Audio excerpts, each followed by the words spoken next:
নিয়েছেন, কিভাবে আপনারা কাজ করছেন, কি বিষয় যদি বলেন বিস্তারিতভাবে।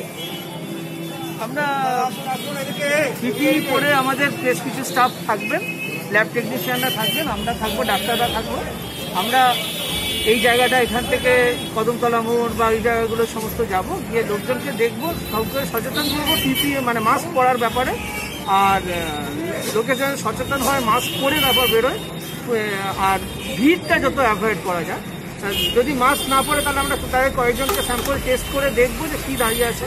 তাহলে তাদের যদি পজিটিভ বেরোয় তাহলে তাদেরকে তাদের মধ্যে থেকে ছড়াতে পারে এই জায়গায়, সেইটা যাতে না হয় তার ব্যবস্থা নেব। তাদের কি কোভিডে নিয়ে যাবেন? যদি পজিটিভ হয় আমরা তাদের নাম, ফোন নাম্বার সব নিয়ে নিচ্ছি, যাদের টেস্ট আছে তাদেরকে আমরা কোভিড হসপিটালে দিচ্ছি। এটা কি চলবে ধারাবাহিক? হ্যাঁ, ধারাবাহিকটা ব্যবসায়ীদের কথা মাথায় রেখে ব্যবসায়ীদের একটাই রিকোয়েস্ট করবো, আপনারা সহযোগিতার হাত বাড়িয়ে দিন, আপনারা ভিড়টাকে নিয়ন্ত্রণ করতে বলুন, আপনারাও ভিড়টা নিয়ন্ত্রণ করার দায়িত্ব নিন। Thank you. না, আমরা কোনো ব্যবসার বিরুদ্ধে নয়, এটা আগেও এরকম হয়েছে।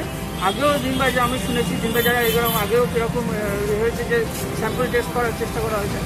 আমরা আবারও সেরকম করছি, লোকজনকে সচেতন করছি। আমরা কিন্তু কারোর বিরুদ্ধে নই, কোনো ব্যবসায়ীর বিরুদ্ধে নই। ব্যবসায়ীরা আমরাও দোকান করবো, কিন্তু নিয়ন্ত্রিত ভিড়ের মাধ্যমে যেন করে, মানুষের উপকারের জন্য, মানুষকে বোঝানোর জন্য, যাতে ভিড়ের মধ্যে মানে সামনে তো আরো বেশি ভিড়ের একটা ভয় সংখ্যা কাজ করছে, সেইটা নিয়ন্ত্রিত করে যেন।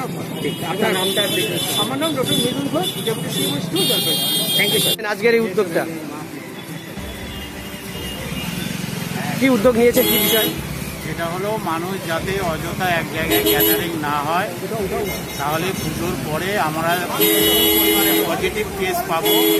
এইটাকে কমানোর জন্যে, মানুষকে অ্যাওয়ার করার জন্যে, এবং কিছু মানুষের যাদের আমরা স্যাম্পেল নেব সেইগুলোর মধ্যে যদি পজিটিভ পাওয়া যায় তাদেরকে আমরা আইসোলেট করতে পারি। সেই জন্য এই অভিযান চালাবো। লাগাতার চলবে? এটা লাগাতার চলবে। বলেন, কোথায় বাড়ি? কি হলো আজকে? চেক করলাম, আগে কি চেক? করোনা চেক করলো, তারপরে পাইপ ঢুকালো, তোমার মাসে আমি বাড়িতে ভিজে আসি, ভিলে এসে মর্নিংয়ের টিকিট ছিল, তাই কার হবে। তারপর সবাই চেক করলো, আমার রিপোর্টে যা বাড়াবে। এটা ভালো হয়েছে? ভালো হইলো। কেন ভালো হইলো? করোনা না হলে আরো ভালো হয়।